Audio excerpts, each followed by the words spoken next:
Whenever you're ready. Okay, so I bet many of you guys don't know how many wars the U.S. has been involved in. Well, I can for sure say that we have been involved in over 20 wars, all the way from the American Revolution to the War of 1812 and most current, the war in Iraq. There is one war, however, that many of us don't know that it's actually a war that we've been fighting here at home. It's been going on for over 35 years. It's the drug war in the United States. This is a photo of Nixon, in case you guys didn't know who he was. He, according to the Business Times, the term war on drugs was first used by the U.S. President Richard Nixon on June 1971, and was intended to define and reduce illicit drug trade globally. However, the new report points out that the result of this campaign has been nothing but a drastic increase in drug violence. Many of you guys might be saying, how is this relevant to me? And might be saying, unless like you're a drug dealer or a consumer, it doesn't really affect you. But it actually does. It affects our economy as well as our society. Just to give a little bit history of the drug war in the United States.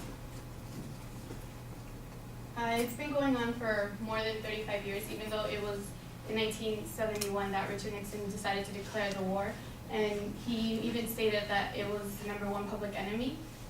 But even before that, all the way back to like 1870, there have been laws against drugs such as opium. A lot of times these were like targeted towards certain like racial groups, such as the opium drugs, for example, were towards Chinese immigrants. And then there was cocaine during slavery. A lot of African Americans used that in order to be like pumped up and all that stuff. And then most recently we like to say that marijuana, they target Hispanics. And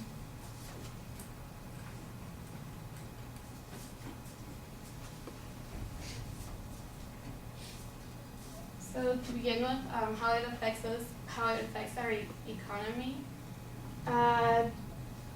It's really expensive. A lot of us don't know that it's been going on. But every year we spend about $51 billion just on the drug war. And this comes from people being incarcerated. And I even have like an example of how many people have been incarcerated just for the usage of drugs or anything involving drugs. And a lot of these crimes aren't even violent. There's 1.55 million arrests in 2012 for non-violent crimes, and this just shows how we're like the #1 in having like people incarcerated, and then Russia follows. But then most of ours are like for non-violent crimes, and this is a little other thing too, how like every 37 seconds somebody is arrested for like having pot or something.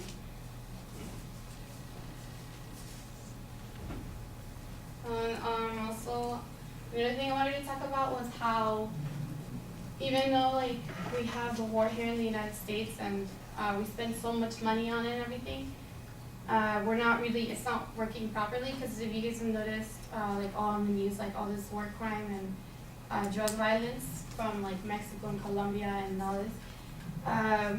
In 2000, I believe that Clinton gave Colombia, they funded Colombia and gave them $1.5 billion, I believe, to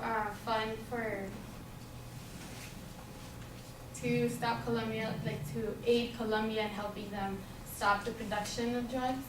But instead of like focusing here on doing something about it here, because I don't really think that if they do it over there, because since if we're consuming it, then they're gonna keep producing it, kind of thing. And I just believe like even though it's been going on for 35 years and so much money goes into it, like it's still going on, and violence is just increasing.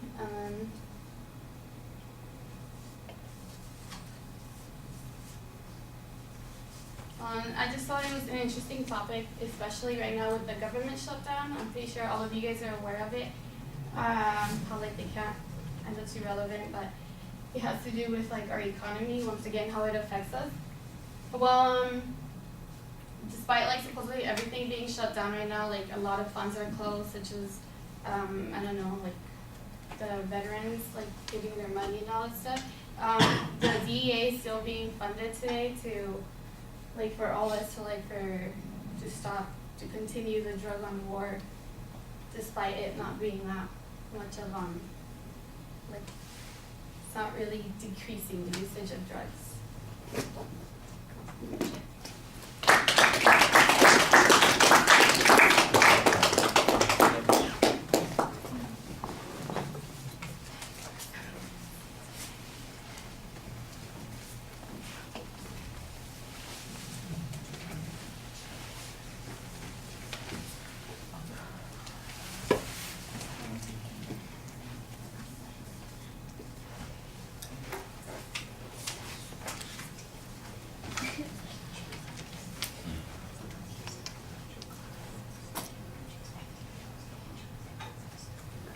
William?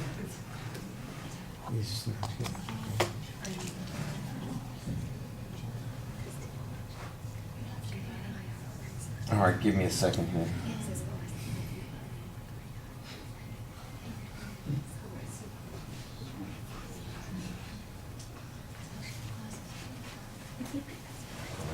Somebody's phone buzzing. I want to make sure mine is on silent. You got your visuals. You beat out your visuals. What's that? Yeah, she did better than you. Yeah, I know. Everyone did better than me. You should just my career job. Spain, when we were living in Chester. Can start up next week. She just got the course for the United States. Valuable asset. It's just your finger. And what? Except when she hit the All she does is this, alright? So Yeah, you see the tall one? And I was talking to Celeste. some of the basics. I was talking to Celeste, she said you guys have like two giant. Yes, yeah. All right, Leslie, I like the opening idea of the attention device about the other kinds of wars that we've been involved with, and then kind of the switch in the topic, although it's a related topic, the transition to the war on drugs. I thought that worked pretty well to get our attention. It sounds like you're going to focus on the harmful consequences of the drug war, especially on the violence that's grown out of it. But I didn't really hear much more about the violence except an occasional side comment about how there's a lot of violence associated with the drug war. If the contention that you're making is that the violence grows out of the effort to try and control drugs or prevent people from getting involved or limit the drugs in some way, you need to make that a lot clearer, because it's not really evident that that's the point that you're trying to make. I didn't hear a plan of action in the introduction. There's not a preview of what the supporting points are going to be, and as a consequence, the material really feels like it's random throughout the presentation. You've got some good information in the speech. Early on, there was a source citation in the introduction, but I never heard another source the rest of the presentation, even though I can see that you've got some statistical references that you're making and some references to factual data. For instance, Clinton's sending money to Colombia. But I didn't really get any citation on the material that you're presenting there, and I think you want to be consistent with that.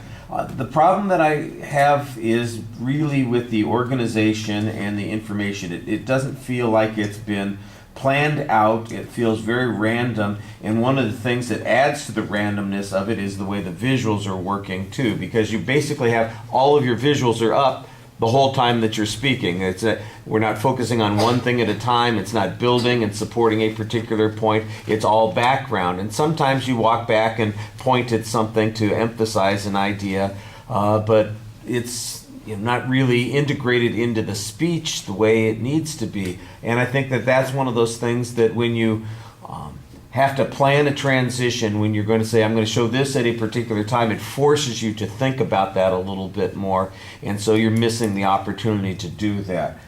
Delivery issues, like I said, we're not focusing heavily on that right now, so we don't want you to panic about it. But I think it's pretty obvious that you've got some anxiety going on. You've got the nervous feet. You're standing sideways while you're talking to the audience, and during several points in the speech, you start giving your speech to the screen.